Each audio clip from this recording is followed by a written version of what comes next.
counseling. Indeed, today we'll be looking at the principles of counseling. We'll look at the principles of guidance. We'll look at the classification of counseling and the various types of counselings that we have. If you have questions, I will entreat you to write down your questions. Soon, we'll be having some Zoom meetings, for which reason you get opportunity to ask your questions for further clarification. Thank you. The first principle of counseling that I want us to look at is that the success of counseling depends on the client. Counselors are not magicians, just as teachers are not magicians. If a student is in problem and will need help, that student will need to talk and explain what he or she needs. In the same way, counseling, once we talk about counseling, one of the principles of counseling is that it depends on the client. The success of the entire counseling session depends on the client, because the client has a role to play in a counseling session. So in a typical professional counseling session, you explain to the client as to his or her roles to play.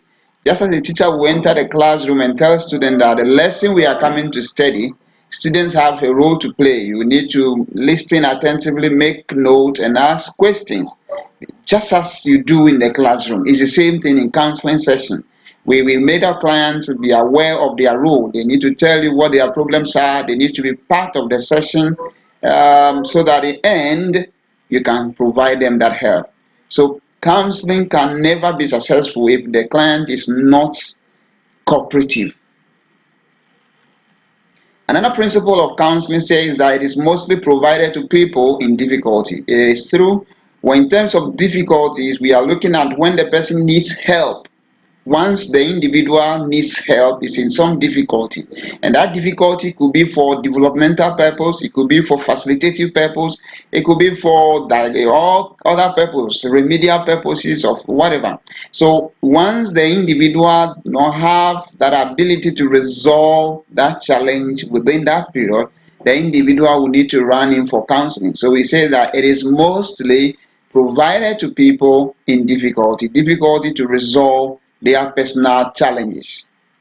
Another principle of counseling says that counseling is recognition of the dignity and the worth of the client. It recognizes the dignity and the worth of the client. You see, the client is also unique. You are not dealing with the client, but you are dealing with the client's problem. You see, so we don't need to see clients, we don't need to see them to be individuals who cannot reason, individuals who are so vulnerable. No, they have what it takes, but just that at that material moment, they don't have solution to their problem. So when we are dealing with our client, we need to respect them. We need to respect their dignity, just as we teachers too must respect our students. The student, the fact that you are the teacher in the classroom with the student, it doesn't make that student a second class human being. No. Otherwise, you are first class human being. No. You see, we are all human beings, so we pass it. A human being will have to pass through various stages in life. And so when we are with our students in the classroom, we need to respect them.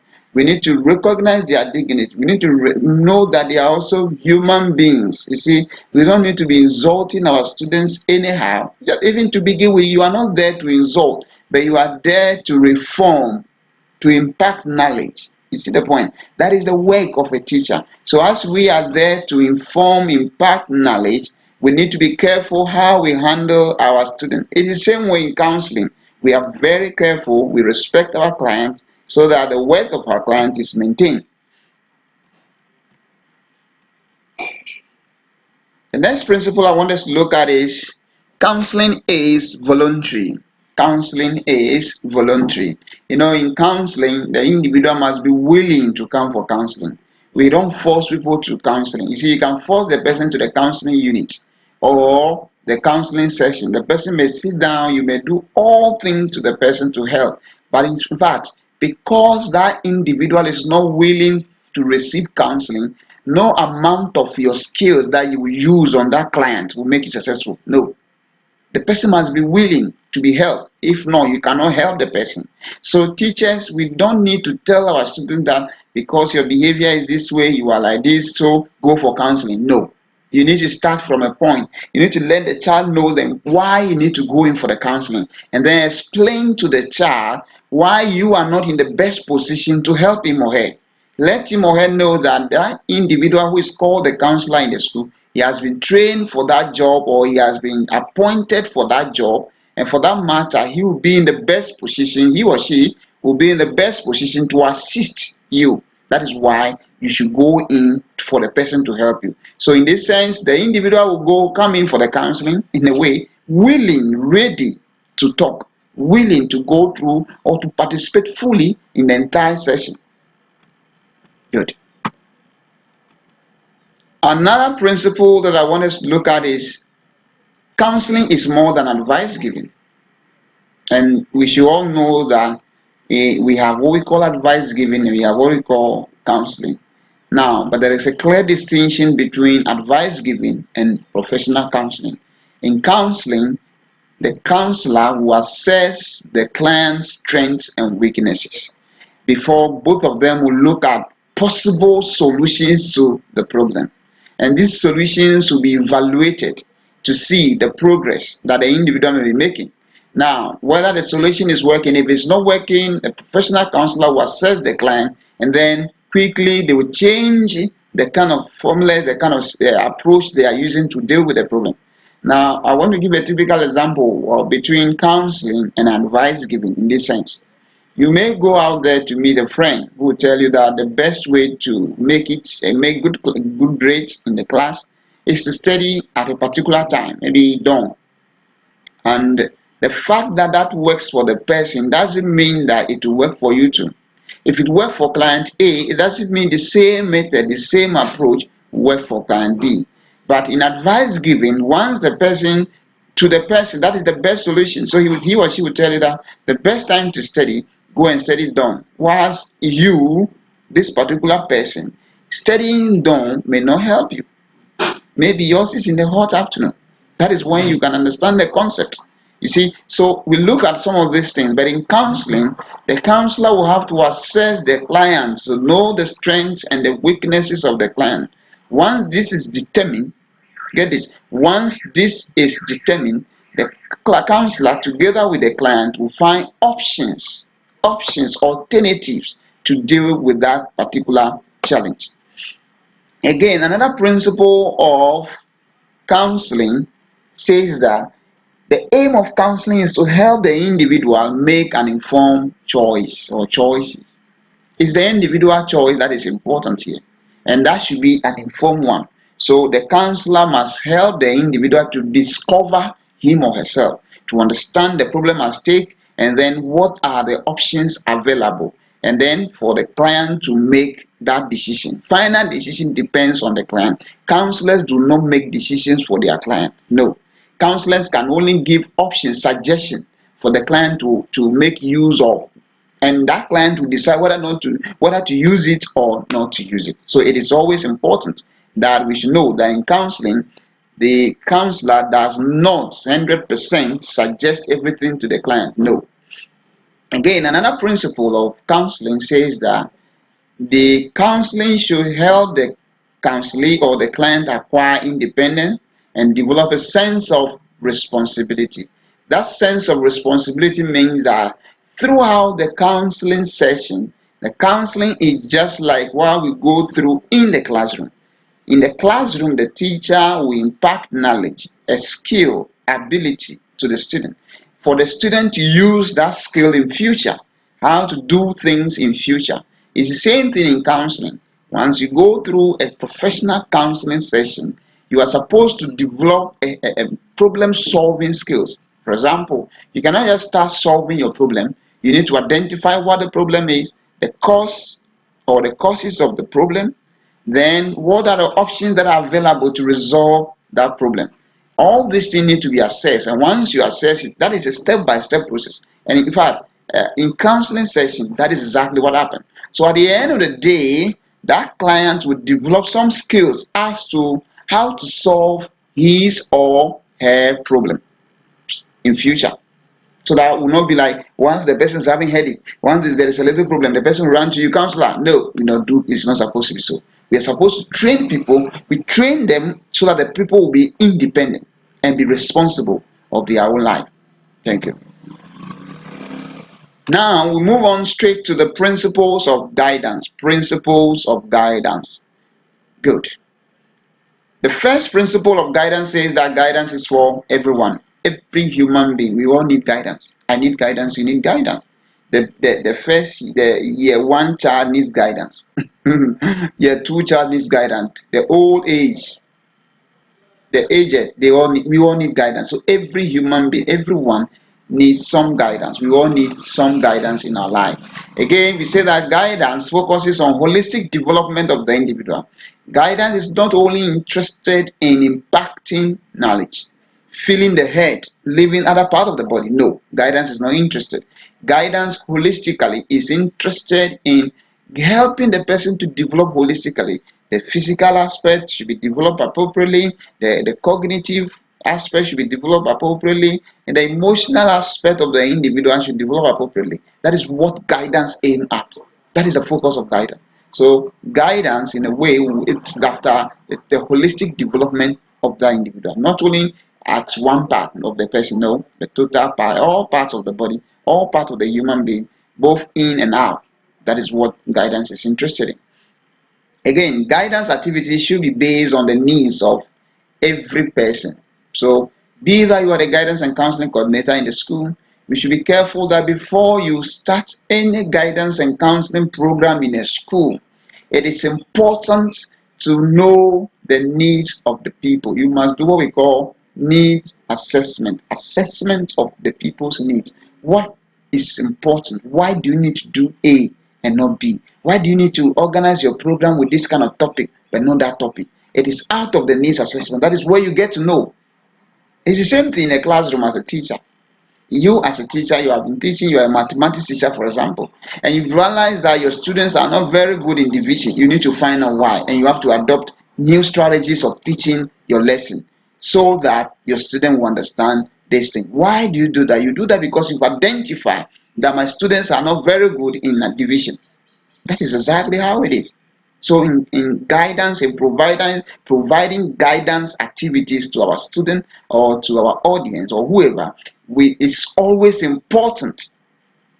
It's always important to do needs assessment, and the need assessment will help for you to know what the needs of the individual is or are, so that you can prepare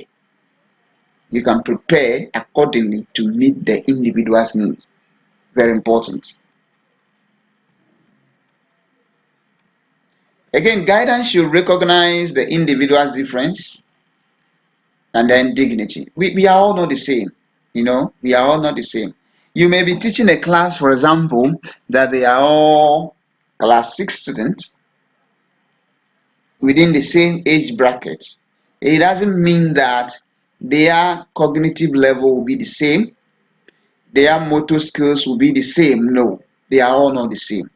That is why even in the normal classroom setting, teachers shouldn't use one simple teaching method all the time. No, but we need to vary our teaching method, because in the same classroom, we have students who are above average. There are students who are average and there are students who are below average. So for all you know, your teaching method might only be benefiting students who are above average. And so you have neglected the average and then below average. So we need to vary. And in guidance program or activities, guidance coordinators must recognize that the people that I'm dealing with are not the same, and we need to respect their dignity. Very important in this sense. Again, guidance is concerned with the individual behavioral process. The behavior of the person, you see, the guidance must be provided to support a good behavior of the individual or curtail the bad behavior of the individual. That is what it means. So whilst we are organizing guidance program in our churches, we are organizing guidance program in our schools, in our communities, the aim is to help people adopt or develop good, acceptable behavior in our society. That is why we say that the guidance is concerned with what? The individual behavioral processes. Again, guidance is for all students, but KG to PhD, you know, from KG to PhD student, they all need guidance. They all need some guidance at every stage in human life. You need some guidance. You need some level of guidance that will assist you to make that decision, to make that choice, to make that move that will be successful for you to be happy with yourself. We all need. So student, every student, male, female, they all need student, they all need guidance. Those with disability, those without disability, they all need. Once they are student, they all need guidance. They need to be assisted in one way or the other. Again, another principle of guidance says that it is a teamwork. Guidance is a teamwork. No single person can do it all. So if you are a guidance and counseling coordinator, you need assistance of your head. What is the head coming to do? The head is the one who approve your program. The head is the one who is going to approve your finances. The one is the one who is going to even give you the opportunity to operate in the school. So you need the help of the head of the institution. You need the help of your colleague teachers. You need the help of the students and even parents, So we say that this is a teamwork, collective decision, collective work that will help all others. That is where you can be able to perform very well. But you alone, you see, you alone cannot do everything. That is why you need the help of others. So you give them the opportunity to assist you. That's why we say that guidance is a teamwork. Again, effective leadership is needed in the provision of guidance services. You, the one who is the leader. So in our setting, we have what we call guidance and counseling coordinator. You, the coordinator, you, the one coordinating the guidance program. Before you start anything, you need to acquire enough knowledge as to how the whole thing will be. You see, you need to provide that leadership. If you are the guidance coordinator of your school, you don't just jump in and do things anyhow. You need to show some leadership. You should know what you are doing before you even organize that program. You should know exactly what you are doing. And when you know exactly what you are doing, that is when you can direct others when they are going wayward or when they are not doing things well. So as coordinators in our schools, as teachers, we are the leaders. Teacher, as a teacher, you are the leader of the class. You see, you are the leader of the class. You must provide that effective leadership in the classroom to be able to promote effective teaching and learning. Again, guidance should be practiced within the ethical and moral limits. Ethical and moral limits. So in guidance setting, in the practice of guidance, you need to respect your clients. You need to respect them. You need to honor them. You need to give them, you need to show some level of acceptance for them. These individuals that you are with, as you are dealing with them, you don't need to abuse them. Teachers don't need to abuse their students, either by caning, either by beating, whichever means that some practices before, and now things are changing gradually. But some practices may not necessarily help the child's cognitive development. You see, and it makes some of the kids even regret coming to school. We should be careful. We should have our standard, moral standard as teachers in our school. What about the one who is the guidance and counseling coordinator in the school? In fact, your colleague teachers, your students are all looking up to you. They want to see that standard that you exhibit. You see, it's very, very important, that moral standard. And teachers, we should be the model. In fact, we should be the model to our students. They should model us, not to model the best out of us. So we should stop exhibiting those bad characters in our schools so that our students can effectively benefit from the positive side that we have. Thank you. Again, we will look at another principle of guidance. It is a continuous and sequential educational process. Guidance is continuous and sequential till the individual passes away. So let's just look at it. At the child level, the person needs some guidance. Adolescent stage, the person needs guidance. Early adults, the person needs guidance. Old age, the person needs guidance. So there is absolutely no break. It's a continuous something. It's a continuous process. So from one stage to the other, from one stage to the other, from one stage to the other. So it's so continuous that there's no break. So it means that In this sense, guidance is a continuous sequential, and is for the aim is educating people. It is providing some education to the person. It's educating the person to acquire some skills, some knowledge, and some ability. Good. Guidance relies on cooperation, not compulsion. You cannot force people to listen to you. You can only force them to sit there looking at your face, but that does not necessarily mean they are listening to you. Besides, even if they are listening to you, the implementation of those suggestions is what matters, not what you say. So if you force the person to come and sit down, the student will come and sit down all right. But they will sit down, but nothing will be going in. It's the same thing with teachers. We need to kind of provide a conducive learning environment to our students. It's very, very, very important. A conducive learning environment to our students that our students can benefit from fully. You see, so in providing guidance, you cannot be a guidance and counseling coordinator and to be carrying cane, chasing your student to come and sit down for guidance and counseling program in the school. No, we don't do that. You see, you need to provide an environment that will make the student understand they need to come for the program, and that will make the student to come and sit, not only sitting but willing to grab what you are giving them and then implement it. Very important. Implement it. Good. The next principle that we'll look at is that guidance should be oriented towards a single goal. You are guiding the person on steady habit. So when you are guiding somebody on a steady habit, we should be able to achieve a result. You move on to another one. You move on. So it must achieve a goal. And that goal should not be multiple goals. Single goal in each other. It's about behavior. If it's about learning, it's about this. So there should be a goal that you are aiming at.